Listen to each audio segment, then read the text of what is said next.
मदत करायची मोदीजींनी निर्णय केला आणि आयुष्यमान भारत योजना आणली। या योजनेच्या अंतर्गत आपल्या देशातल्या 50 कोटी लोकांना दरवर्षी 5 लाखापर्यंतचा कुठलाही इलाज हा मोफत देण्याची योजना पान ठेलेवाला आहे, जो आमचा या ठिकाणी गवंडी आहे, जो आमचा शेतमजूर आहे, यांचा देखील विचार मोदीजींनी केला आणि हा छोटा काम करणारा आमचा गरीब माणूस 60 वर्षाचा झाल्यानंतर त्याला 3000 रुपयाची पेन्शन देण्याचा निर्णय हा मोदीजींनी घेतला आणि लाखो लोकांना या ठिकाणी रजिस्टर करून त्यांना देखील पेन्शन देण्याचं काम आपण सुरू केलं।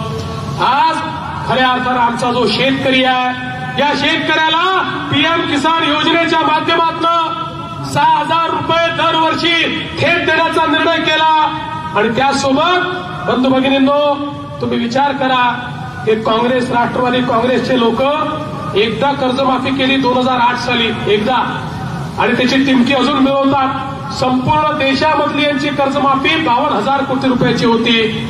आता मोदीजी जी थेट मदत करतायत ती दरवर्षी 75,000 कोटी रुपयाची करतायत।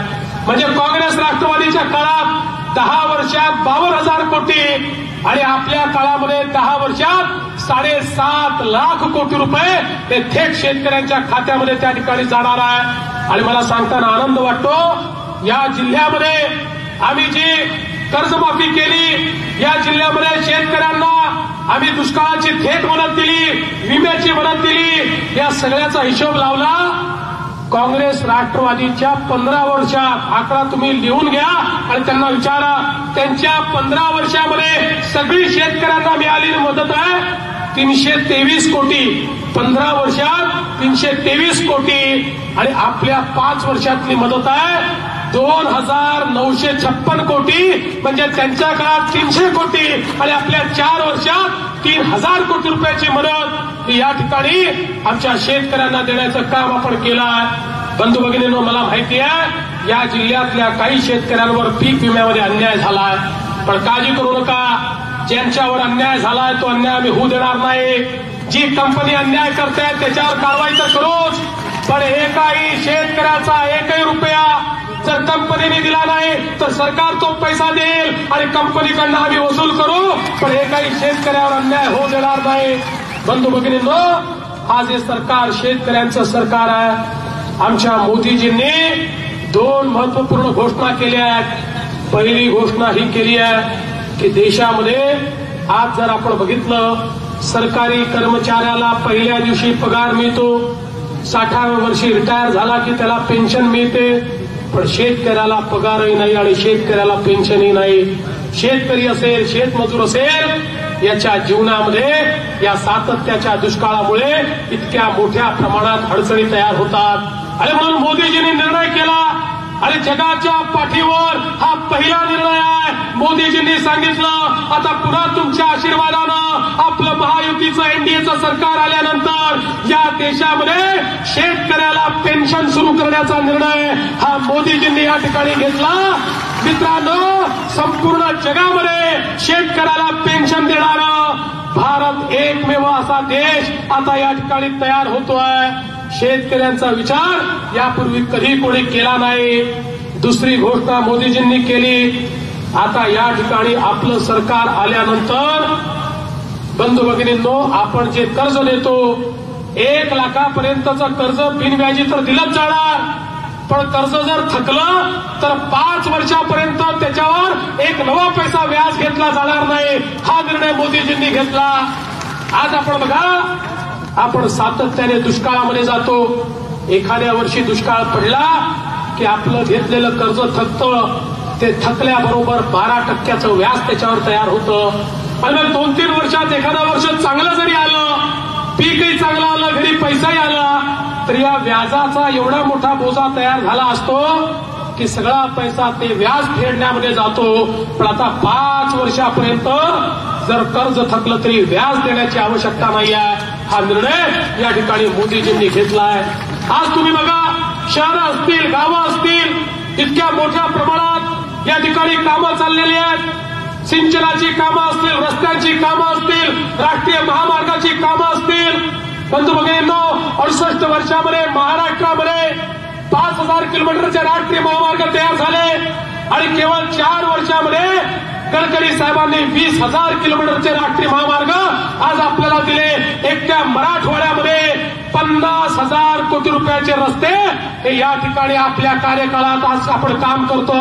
येत्या 2-3 वर्षात हे रस्ते तयार झाल्यानंतर या मराठवाड्यातल्या रस्त्यांचं चित्र बदललेलं आपल्याला दिसेल आणि या ठिकाणी सगळीकडे गुळगुळीत रस्ते हे आपल्याला पाहायला मिळतील.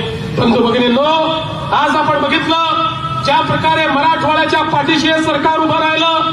मग या ठिकाणी आपल्याला पाणी देण्याचा विषय असेल, जायकवाडीचं पाणी हे मागच्या सरकारला देखील तुम्ही मागत होता.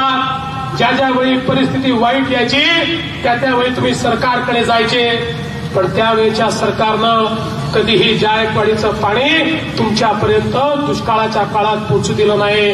पण हे तुमचं सरकार आहे, युतीचं सरकार आहे. या सरकारनं निर्णय घेतला आणि तुमच्या हक्काचं पाणी हे तुम्हाला देण्याचा निर्णय आम्ही घेतला.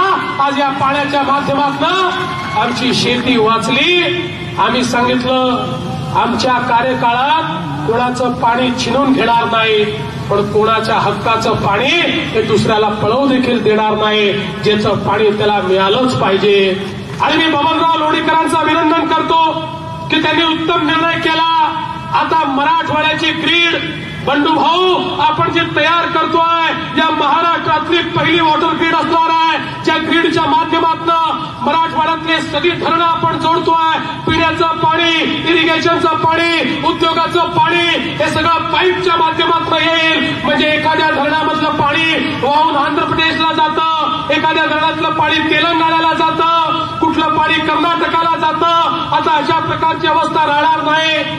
हे पाणी जे वाहून जाणार आहे हे धरण भरलं तर दुसऱ्या धरणात नेता येईल. ज्या धरणात पाणी कमी आहे तिथे नेता येईल. अशा प्रकारची देशातली सर्वोत्तम ग्रीड या मराठवाड्यामध्ये आम्ही तयार करतोय. आणि बबनरावनी त्याचा असा डीपीआर तयार केलाय. त्याला 25,000 कोटी रुपये लागणार आहेत. पण ते 25,000 कोटी रुपये या मराठवाड्याला देऊन या मराठवाड्याला दुष्काळातनं सोडवण्याचं काम हे तुमचं हे सरकार केल्याशिवाय राहणार नाही. कारण आमच्या पाठीशी मोदीजी आहेत. मोदीजींच्या माध्यमातून आज मोदीजींनी एक नवीन मंत्रालय तयार करायचं ठरवलं. त्या मंत्रालयाचं नाव आहे जलशक्ती मंत्रालय. आणि या मंत्रालयाच्या माध्यमातून नदी जोड प्रकल्प करायचे, वॉटर ग्रीड तयार करायच्या आणि याकरता हजारो कोटी रुपये या ठिकाणी खर्च करण्याचं काम हे निश्चितपणे होणार आहे. आणि म्हणून बंधू भगिनींनो, आज आपलं सरकार हे काम करणारं सरकार आहे. मराठवाड्यामध्ये उद्योग आला पाहिजे आणि म्हणून मराठवाड्यातल्या उद्योगाला वीज दरामध्ये आपण सवलत दिली. आज समृद्धी महामार्गाच्या माध्यमातून मोठ्या प्रमाणात या मराठवाड्यामध्ये आपलं काम सुरू आहे. आणि मराठवाड्याच्या प्रत्येक जिल्ह्याला समृद्धी महामार्गाशी कनेक्ट करून मुंबईशी कनेक्ट करण्याचं काम आम्ही करतोय. त्या माध्यमातून या ठिकाणी उद्योग आले पाहिजेत म्हणून आम्ही काम सुरू केलेलं आहे. एकीकडे मोठ्या प्रमाणात कामं चालली आहे.